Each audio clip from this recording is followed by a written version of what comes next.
کراچی میں یہ افسوسناک واقعہ پیش آیا جس کی تفصیلات سے آپ کو آگاہ کر رہے ہیں۔ اس واقعے سے متعلق تحقیقات کا حکم بھی دے دیا گیا۔ اگر آپ پہلی بار ہمارے چینل پر آئے ہیں تو سبسکرائب کر کے بیل آئیکن پریس کریں۔ آپ کو بتائیں 1 جون 2024 کو ایک واقعہ رپورٹ کیا گیا جہاں ASF کے اہلکاروں نے جینا انٹرنیشنل ایئرپورٹ کراچی پر بین الاقوامی روانگی کے دوران تلاشی پر سیما بانو اور ان کے شوہر محمد شفیع احمد پر مشتمل ایک فیملی کو روکا جو SV 701 میں سفر کرنے والے تھے۔ یہ بتایا گیا کہ جب اینٹی نارکوٹکس فورس نے سیما بانو کو کلیئر کیا تھا، ASF کے عملے نے شک کی بنیاد پر ان کے بال کاٹ دیے۔ ایویشن ڈویژن نے اسلام آباد سے جاری ایک حکم نامے کے ذریعے کیس کی تحقیقات اور حقائق کا پتہ لگانے کے لیے ایک بورڈ آف انکوائری تشکیل دیا۔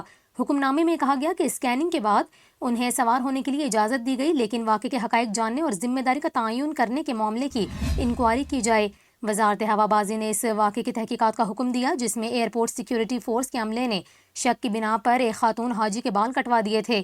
حکم نامے میں کہا گیا کہ ایویشن سیکٹری نے 4 رکنی بورڈ آف انکوائری تشکیل دے دی ہے۔